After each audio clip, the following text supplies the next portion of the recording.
السلام علیکم دوستو، میں عاصم سیل آپ کی خدمت میں حاضر ہوں۔ امید کرتا ہوں کہ سب خیر خیریت سے ہوں گے۔ اللہ پاک آپ سب کو اپنی حفظ و امان میں رکھے۔ دوستو، آج ہم آپ کو ڈینگی بخار کے بارے میں بتائیں گے کہ ڈینگی کیا ہے، کتنے دن رہتا ہے، اس کی احتیاط اور علاج کیسے کیا جائے۔ لیکن اس سے پہلے اگر آپ ہمارے چینل پہ نئے ہیں تو ہمارے چینل کو سبسکرائب کر دیں تاکہ ہماری جو آنے والی ویڈیو کا نوٹیفیکیشن ہے وہ سب سے پہلے آپ تک پہنچتا رہے۔ اس کے علاوہ فیس بک پہ ہمارا پیج بنا ہوا ہے ڈاکٹر عاصم ہربل کے نام سے، اسے بھی فالو کر لیں۔ دوستو، مچھر اگر کسی شخص کو کاٹتا ہے اور یہ وائرس اگر اس کے منہ کے اندر موجود ہے تو جس شخص کو وہ کاٹتا ہے 24 گھنٹے کے اندر اندر اس شخص کو ڈینگی کی علامات جو ہیں وہ شروع ہو جاتی ہیں۔ شدید بخار ہوتا ہے، کبھی کم اور کبھی زیادہ شدید بخار ہو جاتا ہے، ساتھ ساتھ پسینہ زیادہ آتا ہے اور سردی بھی لگتی ہے۔ سر میں درد ہوتا ہے اور آنکھوں میں بھی ساتھ ساتھ درد شروع ہو جاتا ہے۔ اس کے علاوہ پیاس کی شدت ہوتی ہے اور ہڈیوں میں بھی درد شروع ہو جاتا ہے، ناک بہنے لگتا ہے اور چھینکیں بھی شروع ہو جاتی ہیں۔ یہ بخار تقریباً 7 دن تک لگاتار رہتا ہے، یعنی کہ کبھی کم اور کبھی شدت کے ساتھ ہو جاتا ہے۔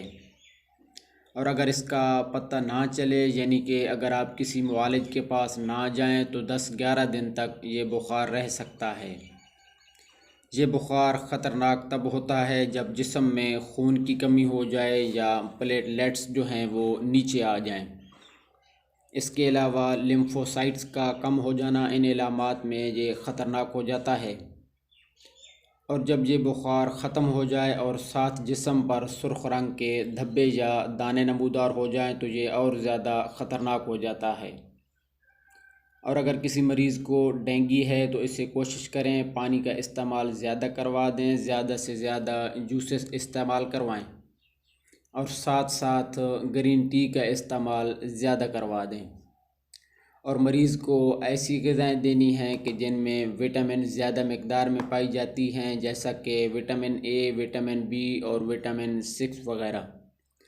یہ سب دیجیے تاکہ مریض کی کمزوری ختم ہو جائے۔ اس میں یعنی کہ ڈینگی میں مریض کو پریشان نہیں ہونا چاہیے۔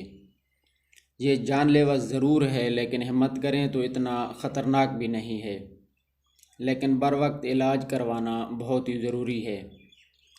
اور گھریلو علاج کے طور پر آپ نے یہ کرنا ہے کہ 3 عدد پپیتے کے پتے لے کر 1 گلاس پانی میں ڈالیں اور اچھی طرح سے گرینڈ کر لیں اور مریض کو پلا دیں۔ آپ اسے دن میں 2 مرتبہ دے سکتے ہیں۔